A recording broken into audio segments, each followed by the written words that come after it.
Hello, this is quite a contrast to the previous presentation, but I currently work in the marketing department of MVRDV. We're a Rotterdam-based architecture, urban planning and landscape design firm.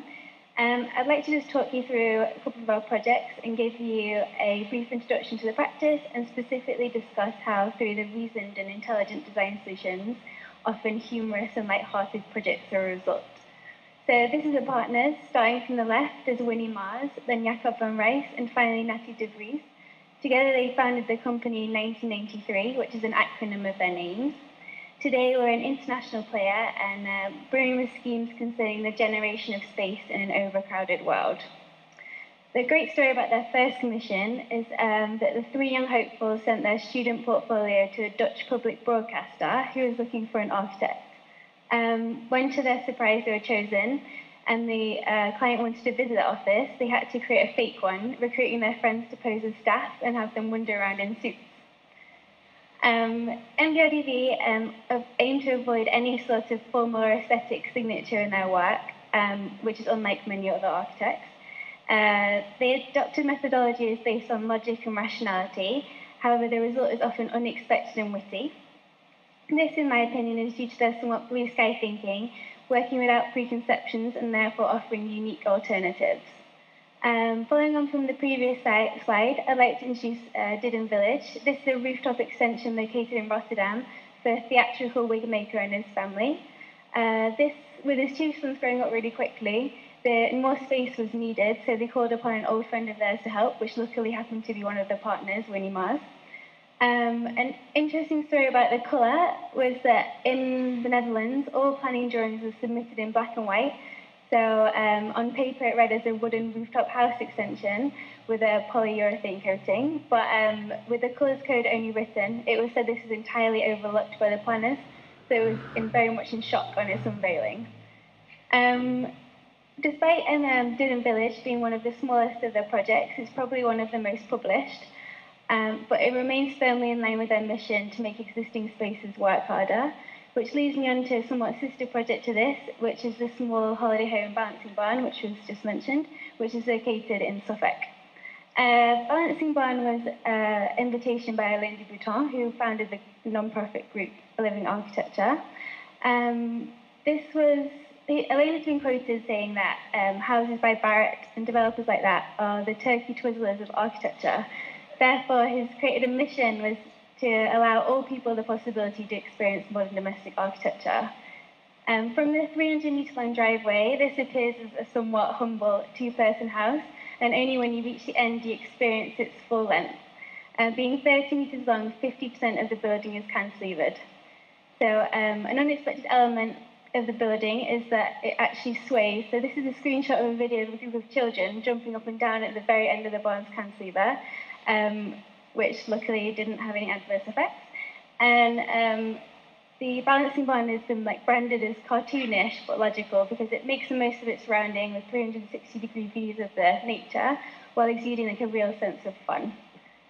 This brings me on to talk about the Balancing Dog House for Beagles, which is a recent design we've done in response to a request from Kenya Hara, which is a graphic designer who's been the art director of Muji since 2001. This is a new project for us because designing architecture not meant for humans is something which we've never done before. As you can see from the diagrams, our strategy was to take the archetypal doghouse, which is top left, and subject it to a number of manipulations to explore its potential. The result was a playful object which enhances the relationship between a dog and its owner. And anyone can download the instructions to build this at home in a couple of months, so go ahead with that one. While tabletop deck design is unusual for the firm, they've actually produced a lot of theoretical exercises in films, books, and exhibitions, exploring the potential and possibilities in radical design. So this is the most notable of which is KM3, Excursions on Capacities, a very brick-sized book. The most shocking statistic that KM3 offers its readers is that if the global population carried on with the same US citizen-like consumption, to quote them, another 4.39 Earths would be required to sustain it. So it leads on to advocating giant stack cities, radical solutions of how to create space. So unlike many other architects, MVRDV have written a number of books, which is quite unusual because while they're quite forward-thinking in the designs they produce, they continue to look back through the huge series of publications. This brings me into the publication I'm currently working on at the firm, which is a monograph in light of the practice's 20-year anniversary.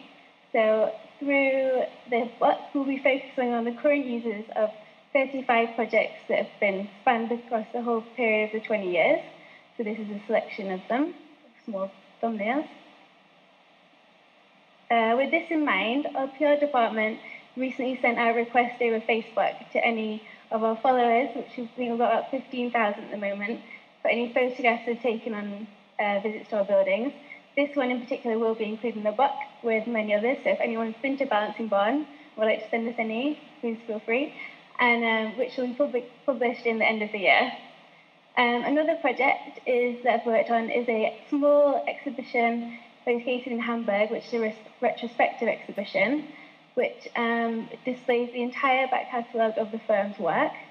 This is located in a furniture design gallery called USM, which is quite big in Germany, but located on a commercial high street. It's quite an interesting dynamic.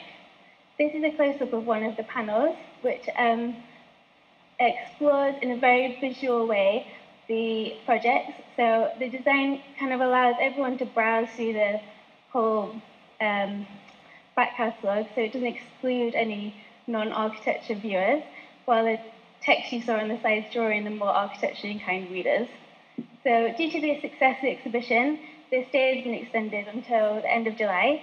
So I'd like to conclude the presentation by encouraging you all to take a weekend away in Hamburg, it's a very nice city, and go and have a look. So thank you very much for your time.